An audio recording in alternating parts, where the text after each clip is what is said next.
Today we're going to take a look at a Cisco lab entitled Configuring Basic Switch Settings.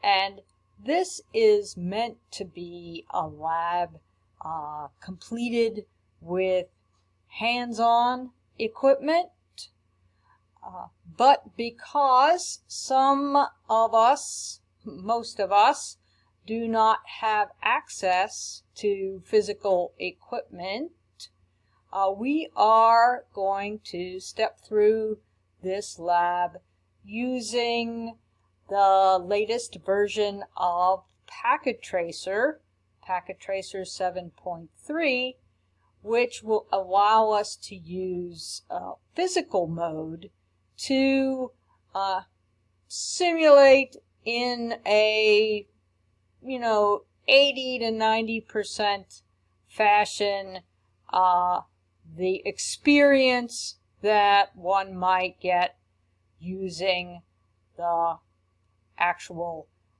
physical switch and PC in this lab. So you can see that we will cable a network. This will not give you 100% of the feeling of using actual equipment, and I'll try to point out what that true experience might be like as we walk through that. Then we will configure some device settings on both the PC and the switch. This will look it does a pretty good job of giving you the real-life experience. And as you can see, we'll walk through some verification and testing and managing the MAC address table on the switch. So I will start by building my scenario with a Cisco 2960 switch and a PC. I will use a console cable to have the ability to initially configure the Cisco IOS on the switch and then connect an Ethernet cable. So let's look at our PacketTracer canvas. When you launch PacketTracer and just an empty PacketTracer file, you are automatically put into logical mode. So the first thing I want to do is switch over to the physical view. As you can see, we have this sort of 50,000 foot view of a city. I'm going to click on the city so that I can see the corporate office, and I will click on the corporate office and slide a little bit over here to what's called the main wiring closet. And if I click there, I pretty much see what appears to be nothing, but do not let that dissuade you. I'm going to be ready to start to build my very, very simple network. So the first thing that I am tasked to do is to configure a switch. So I want to use PacketTracer, and down here in the lower left, if you hover over the various categories, you can see what they are. I'm going to click on the switch category and take a 2960, left click, and just get it really anywhere on my canvas. Let go of the left mouse, and we can see that a switch has been dropped into a rack. Okay. Now I want to choose a PC. You can see by hovering over the bottom left again, I find there are end devices. If I click on the end devices, I can choose the first PC, left click, drag it over toward the right hand side of my canvas, let go, and we really don't see anything happen, but if I slide down, I indeed see that on the virtualized table that's in the wiring closet, we have now a PC. So I have a switch and a PC. I need to connect a console cable and then an Ethernet cable. Okay. So the lightning bolt is the connections. I will click that. The sort of Carolina blue is the console cable, as you can see at the very, very bottom center of the screen, the word console. When I click that, we see that circle with the slash through it. That's okay. I want to go up, and this is the part where it's not very real life, because I really don't see the console connection on the switch. It's probably actually on the back side of the switch. If you had an actual 2960, you could, pick it up and turn it in various directions, and you would see that sort of baby blue color labeled with the console connection. But for now, I'm just going to left click my mouse on the panel and I get a drop down.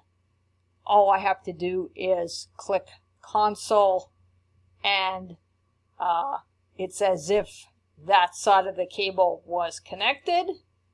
And I will go over to the PC and just click on the front panel, and again another drop down.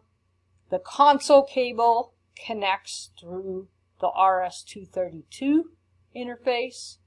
So when I let go there, you will magically see that a cable has been connected to the PC. So we can see one end of the cable at least. We are instructed to verify the default switch configuration. So in this step, you're going to examine the default switch settings and look at some of the iOS version information, the Vlan information, and some things about the flash memory. And to do this, we need to access the PC. I'll do this. I'm going to double click and I get a virtualized view of the PC. I want to look at the desktop. And in a real physical world, we would use a tool like PuTTY that would be loaded as a terminal emulator on our PC. For this lab, we'll click on the terminal. The configuration is correct. We'll use a 9600 bit per second, sometimes called the baud rate. We want 8 data bits, no parity, no flow control, and 1 stop bit. We can just click OK, and we see, I'll hit enter for return, and we have the default prompt on the switch command line interface. As you can recall from your introduction to networking experience, we can use the keyword enable to move to the privileged exec mode in the window, and we are now asked to examine the current running configuration on the switch. This is step 2, item B in the lab. So we will show running config. Okay. Because the output of this command is more than a screen's worth, we see the more prompt on the bottom. We can hit then the space bar to move from screen worth to next screen worth. I will do this slowly so that you'll have some time to read the information, because there are some questions in the lab that you will want to answer. How many Ethernet interfaces, how many gigabit interfaces, and the range for the virtual terminal lines, or VTY lines.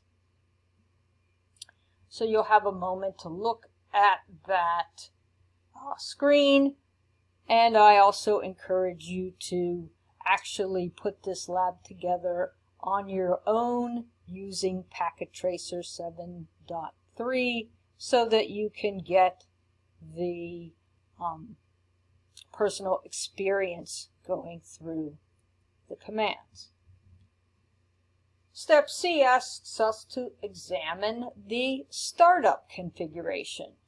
So we would use show startup config if we fully spell out that command, and you can contemplate why the results are as we see. We want to now examine the characteristics of the switch virtual interface for the VLAN 1.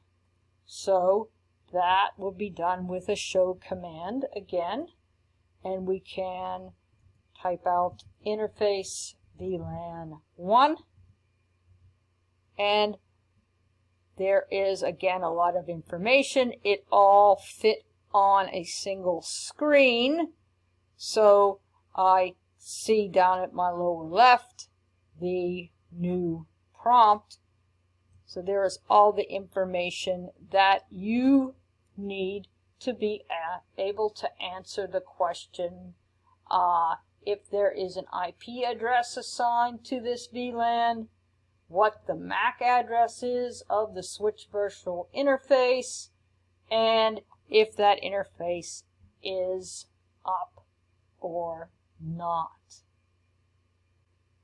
Let's examine the IP properties of this switch virtual interface. That will be show IP interface VLAN 1. And again, you can describe the output that you see. Now, this is a step where we want to connect an Ethernet cable from the PC, which is called PCA, to port number 6 on the switch. So momentarily, I will minimize my terminal window, and on the PC, actually the config, and instead of the display name being PC0, I'll just change that to PCA so that it'll match the lab documentation, and then minimize. So I want to have now an Ethernet cable that attaches from port 6 on the switch to the PC. Okay, the switch is a layer 2 device, sometimes referred to as a not intelligent device, like a PC is. So because we are connecting between a not intelligent device over to a PC that is an intelligent device, what kind of a cable do we need to use? It will be a straight through cable. So down here with connections clicked, we can hover over until we see the copper straight through cable. I will click that item, and I want to go in either direction, but we can start on the PC. If I click in the middle of the PC's front panel, I see the drop down. We will be going from the fast Ethernet connection on the PC and over to the switch. And again, this is where we don't have the true to life experience, because I'm not actually required to choose the right portal here. I'm just clicking in the front panel and choosing Fast Ethernet 6. But you can see, now that I've selected it, a nice green cable end appears. And this will be a time to remind you that the port identifications go 1 and then down to 2, 3, and then down to 4, 5, and then down to 6. So do not be tricked, I guess, if using actual physical equipment of counting, 1, 2, 3, 4, 5, 6 across, because that is not the convention that is used. Okay, now we can look at the PC and see that there is a green cable end in the fast Ethernet connection on the PC's front panel, and it's going to FA06 on the switch. So we should be ready for the next step. And for this, we can reopen the terminal emulation. You should notice that the switch has spit out some new messages. This occurred as negotiation took place when I hooked in that fast Ethernet copper straight through cable. I'm going to hit the enter key so that the switch prompt reappears. And I want to show the IP interface Vlan 1 again and decide if anything different occurred in this. The lab now is asking us to examine the Cisco iOS version information of the switch. This is step 2, substep G, and we are going to do that with show version. Since the output is more than one screen's worth, again we see the more prompt at the bottom, and I'll give you a few minutes to look over the output so that you can see what the iOS version number is, the system image file name, and the MAC address of this particular switch. And I will hit the space bar for more so that we get the switch command line interface prompt back at the bottom left of the screen. Now is the time to proceed to substep H, where we are going to examine the default properties of the fast Ethernet interface used by the PC. So we were going to show interface F0/6.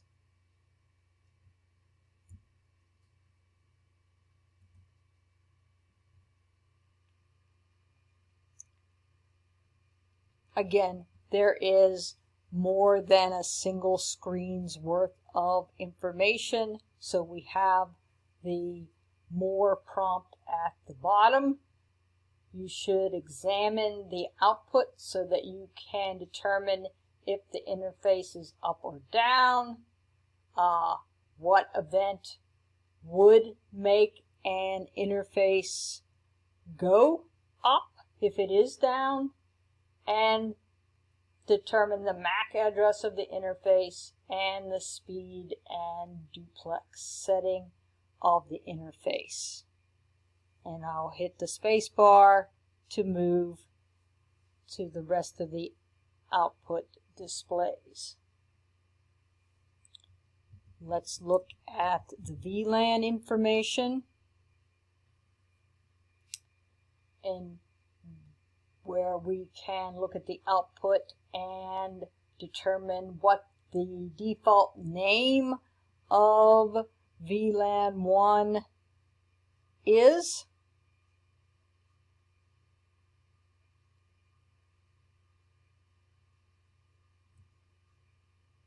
Open the screen a little bit so that you can see it a little bit easier.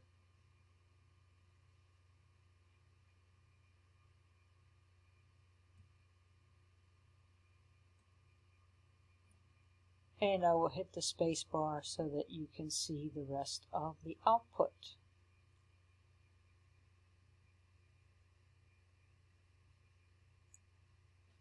There are additional questions that you should examine again in the lab documentation.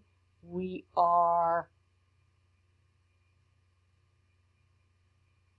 on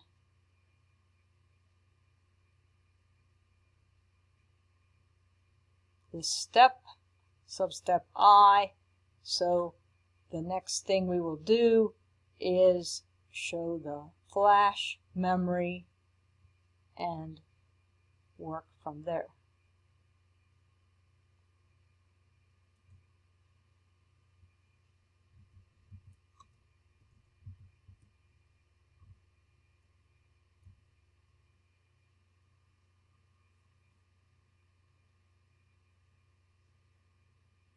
So here is the command show flash and the output from that command.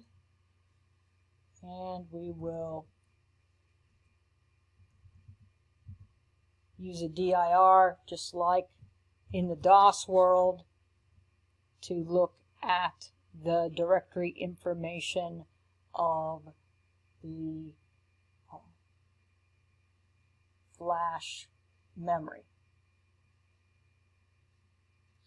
We are reminded that files do have an extension, and you'll notice a .bin for binary, and sometimes you will see other types of extensions depending on how your switch has been configured, and the names of directories do not have that kind of extension on the related to their name.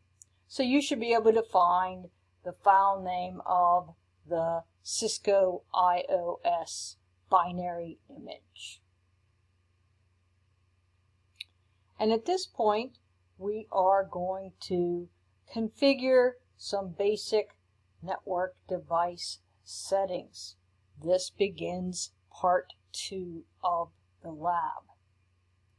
So we want to copy the basic information and paste it into the switch. We'll try that in this world.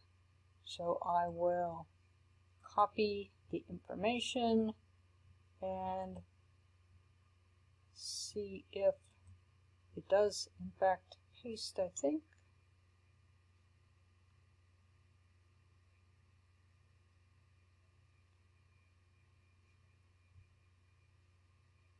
And we look like we got some error messages, but because I didn't move to the correct mode. So we need to be able to configure, we need to be in global configuration mode. So how do you move to global configuration mode? Config terminal, right? So now I should still have all that information in my buffer. So now I can paste and things look much more cheery this time. They have been copied in and accepted by the switch. So step B, we want to set up that switch virtual interface's IP address.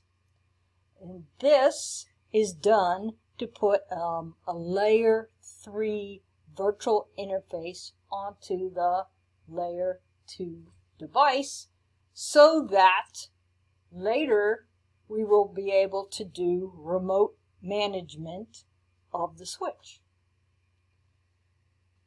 So we want to make sure that we are in configuration mode. We can tell that we are because of the prompt that we see. And we will now put in the name of the VLAN, and we can go back to the configuration prompt. We want to go into interface mode on that VLAN. Let's spell it right. We might hit the enter key one more time to get the prompt back. We are now in configure interface mode. So at this point, we are instructed directly from the lab the IP address to use, and it's 192.168.1.2 and a subnet mask that's a /24 represented by 255.255.255.0. Okay, so the interface did say its state was changed to up, okay? But we always want to make sure that the interface is indeed up by issuing the no shutdown command and then followed by exit to move back into global configuration mode. So you want to note that the VLAN 99 interface may be in the down state even though you entered the no shutdown command. And this would be possibly different in this virtualized version than in real life. But the interface would be down because no switch ports are actually assigned to this Vlan 99. It's a virtual interface. So at this point, we want to assign all the user ports to this Vlan 99. How do we do that? We put in the command interface. We can use something called the range option, and we're going to have a range from 1 to 24. And in fact, you can use a comma and then also put the gigabit interfaces in as well.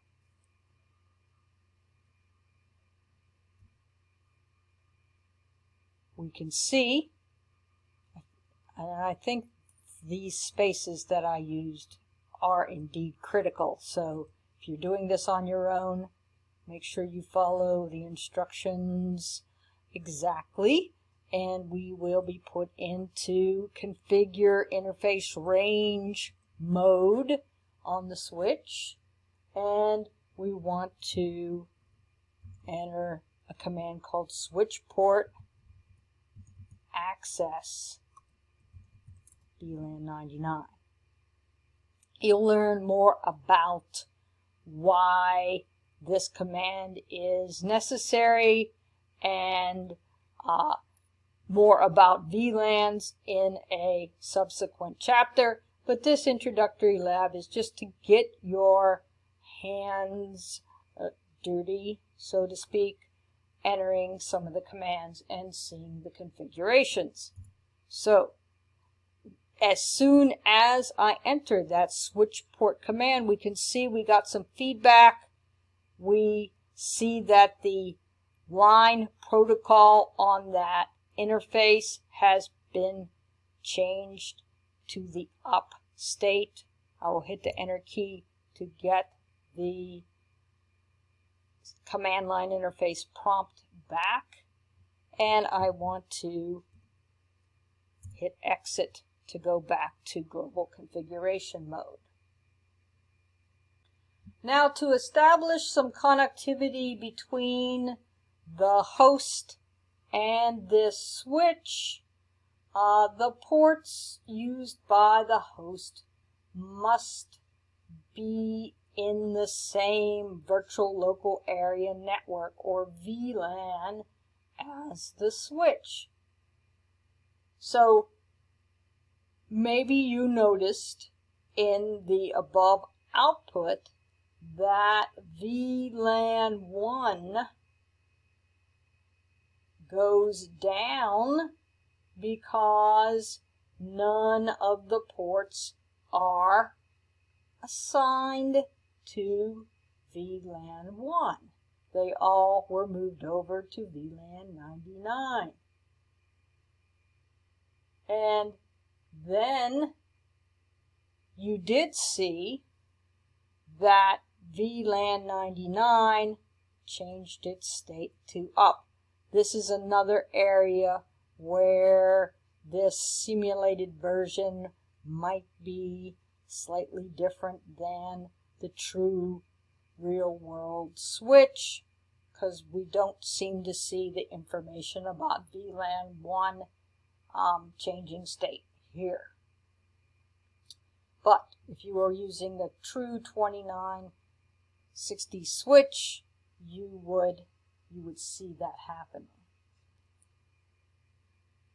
Let's continue on to subpart D, where we are going to show the Vlan brief. This is an abbreviated output for the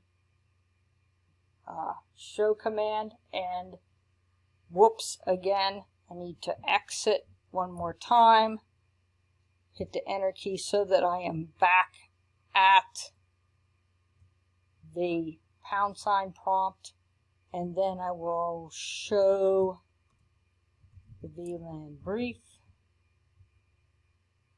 And you can see how VLAN 1, named default by default, is active, but it has no ports associated with it.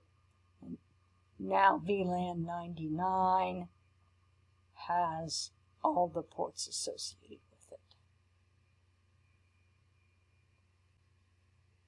Let's move to subpart E, where we are going to configure the default gateway for our switch S1. If we go back to our lab materials, we can realize why that address is being used. It was given in our documentation. Move back down through the material to find our current position, and we will move to subpart F. This is where we want to put some restrictions on our console port. So good security would tell us that we don't want just anyone happening by and able to access our important equipment at the console. So we will issue a few commands. Oh, again, I forgot to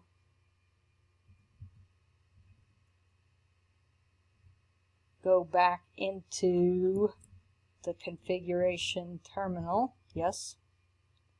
And now we'll go to that IP default gateway.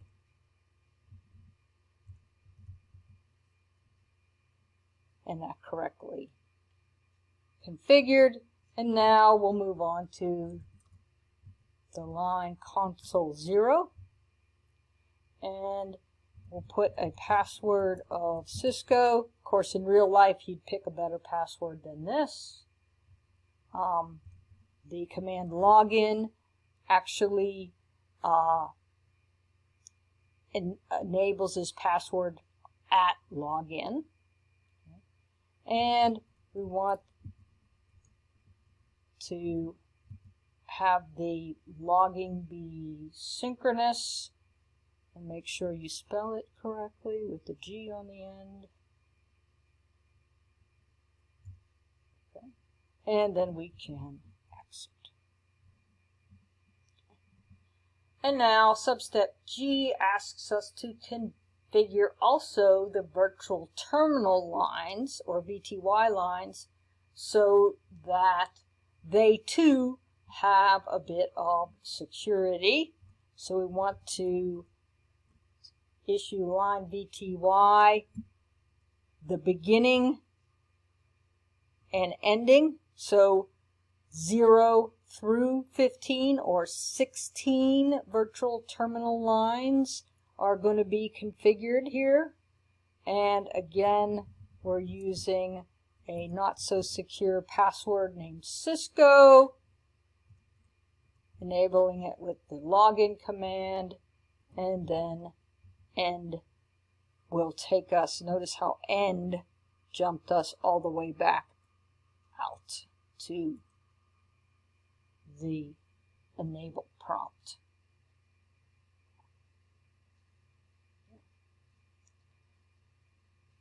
So you are asked in the lab why the login command is required, and I'll let you look through the chapter reading material so that you can answer that question. Okay. Now we're going to move to step 2, where we are going to configure an IP address on the PCA. So this is another area where this virtualized world is going to diverge from what would happen in the real physical world. We'll move out of PuTTY for a moment, and we can just go to IP configuration and enter the IP address as given to us in the lab, 192.168.110, and because the 192 network is by default in a class C, the correct subnet mask fills in for us, and we can put in the default gateway, also a bit available from the addressing chart. In an actual PC, you would have to choose the network and sharing center, change the adapter settings, and look under local area network connection, and finally go to the Internet Protocol version 4 properties and enter this information there. So this virtualized world made that process much more simplistic. Let's move now to the lab part 3, which asks us to verify and test our connectivity. We're going to use the console connection on PCA to display and verify the switch configuration. So what we want to do is go back to our PC,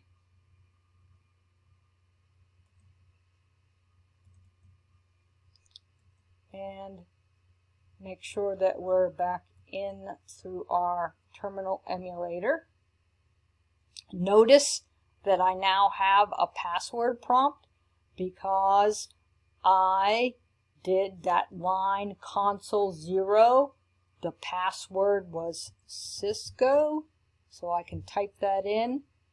I am now presented with the user configuration prompt.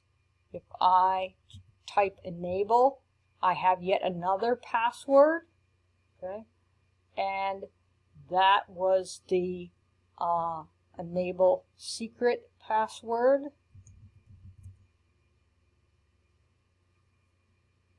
Which is class, and now I am back at the prompt where I can show the running config, or I can abbreviate that show run, and I can see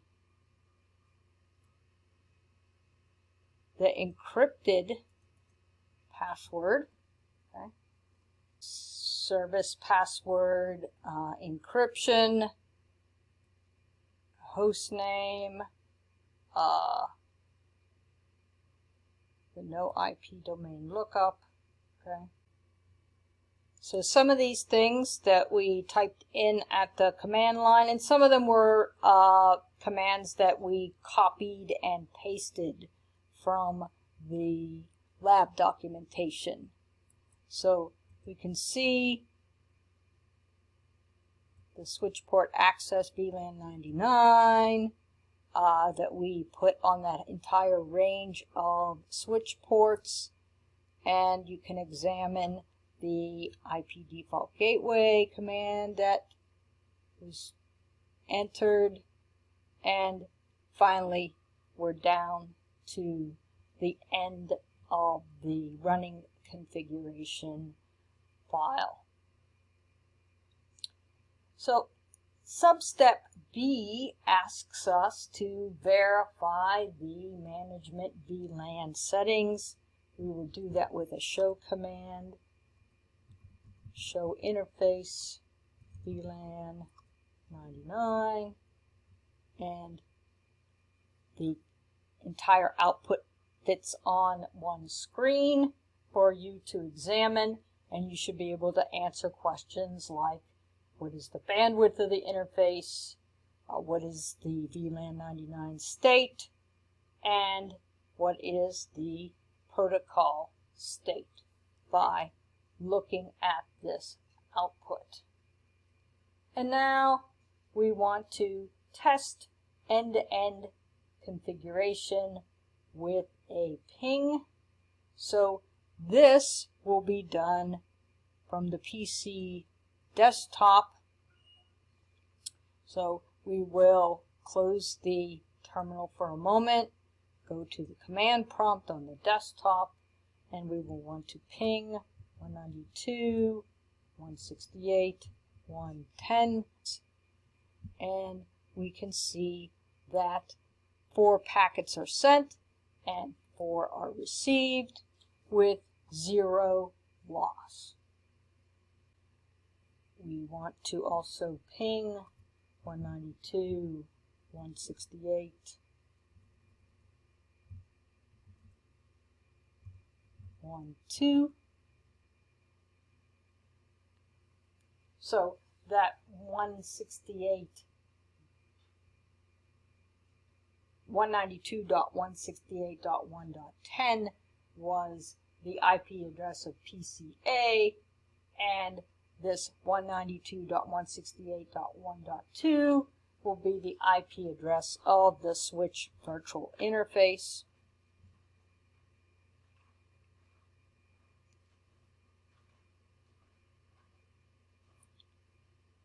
Sometimes you will see a timeout until negotiation takes place, but then we do see that some packets have successfully traversed. You may need to do the ping a second time to see 0 loss and 100% success. Step 3, you're going to use Telnet to remotely access the switch. Again, here is a condition where this simulated environment and a real production environment are going to diverge from one another. Even in the physical lab, you would have PCA and your switch probably sitting right next to one another. In a true production environment, the switch could be in a wiring closet on a completely different floor from your management PC. So this part of the lab is walking you through some process where you will use Telnet to remotely access the switch through this switch virtual interface that we configured. Telnet, of course, is not a secure protocol. However, you can use it to test remote access, and then in a true production environment, you would want to use SSH, or the secure shell. In this simulated world, the Telnet protocol from the command line should work out of the box. In an actual lab environment, the PC may not have the Telnet protocol enabled. You can refer to the lab instructions if you ever get the opportunity to do this with 100% live equipment, and there is some details on using Windows Package Manager to install the Telnet client. But, as I said, we should be able to Telnet directly, and you can see that we have some user access verification. That is due to the configuration that we did earlier on the line VTY commands. So what was the password? It was Cisco, C-I-S-C-O, and we are in at the user level.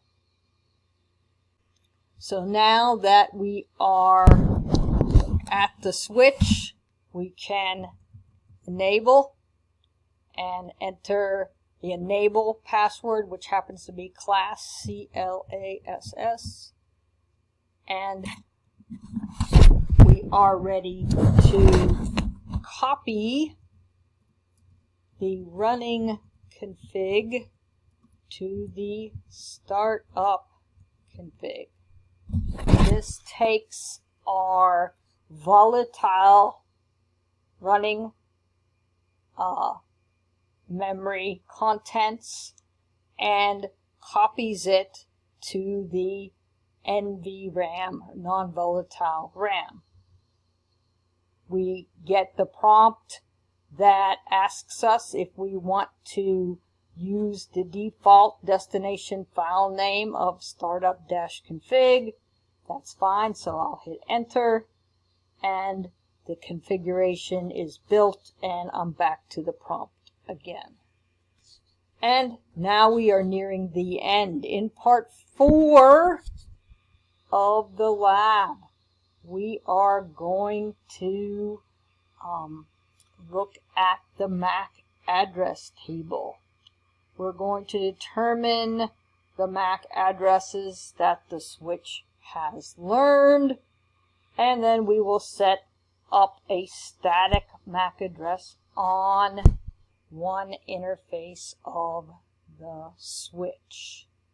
So let us begin. Let's show MAC address table, and we can see that on Vlan 99 there is a MAC address. So now you can easily answer the question about how many MACs are there and what type it is.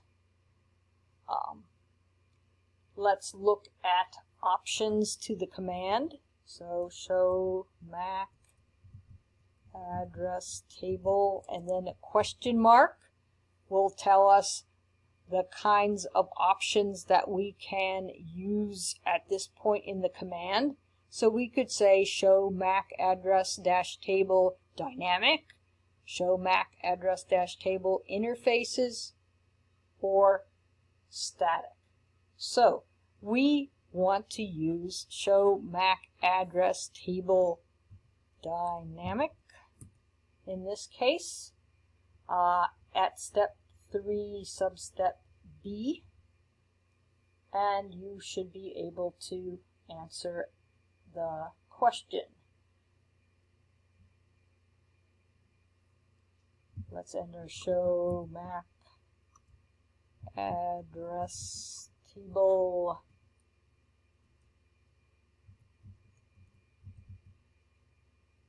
address and the address of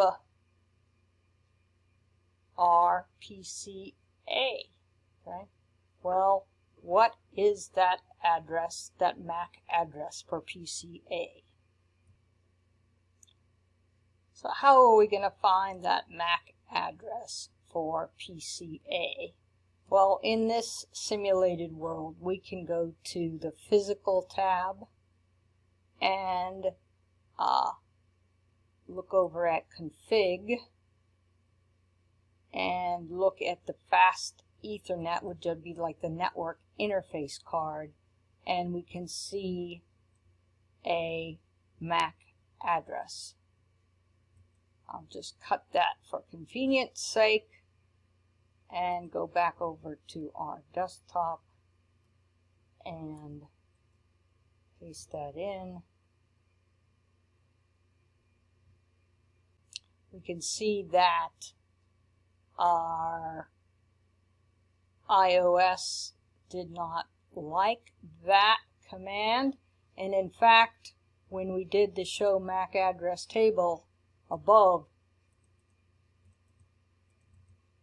only 3 options were shown, address not being one of them. So here is another case where our environment diverged from what you might see in the actual switch. So we'll just move on at this point and set up a static MAC address. First, we will clear the MAC address table, dynamic, and verify that it indeed is cleared. So quickly it learned the MAC address again, so you can see what is in the table at this point.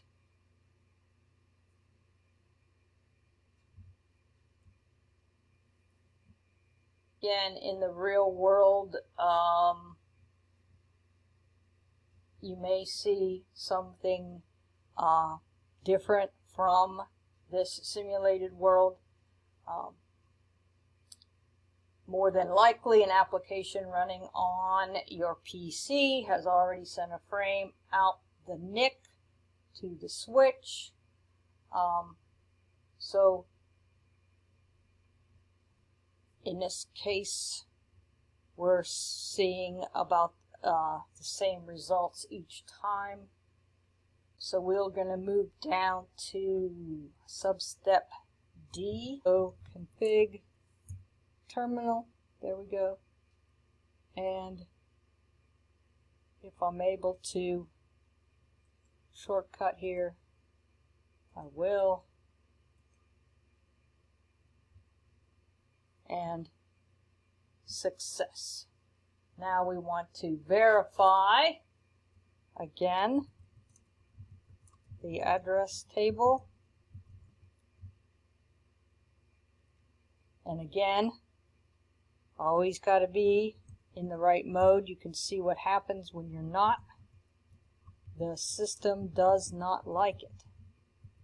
So there we have our new MAC address table with the static address we just entered. And you should be able to answer the questions about how many total MACs and how many static. And we will now remove the static MAC address, and you will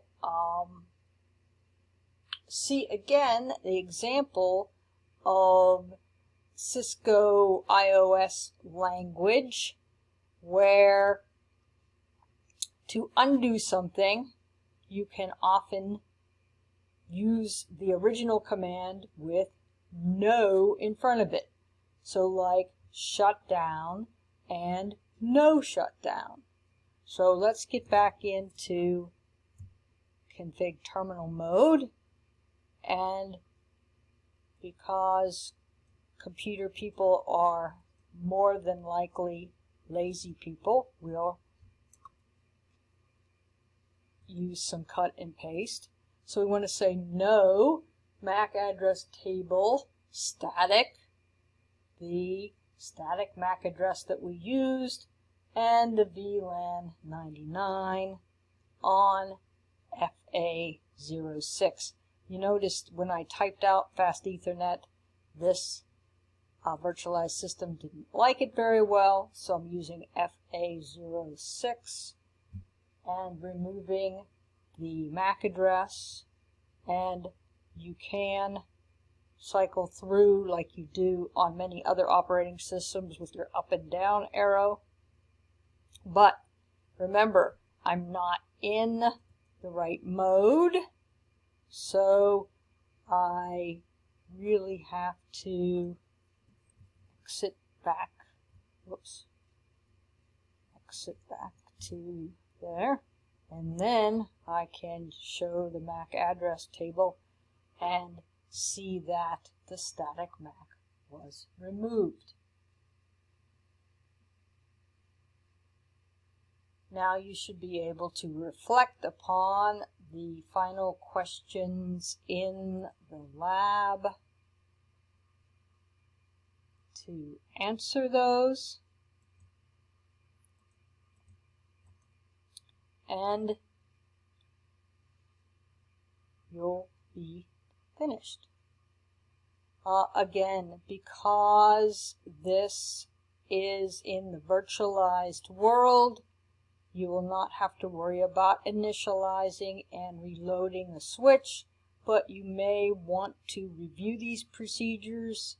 In fact, you may want to print this lab out and keep it in a notebook because it has lots of useful information about switch configuration and all of the different commands and modes that you need to be in to accomplish that. So I hope that you learned a lot by going through this procedure. You can exit and close down the PC, and in fact you could either save the configuration of the lab, or if it's not needed, you can merely not save your changes by saying no, and everything will be vaporized.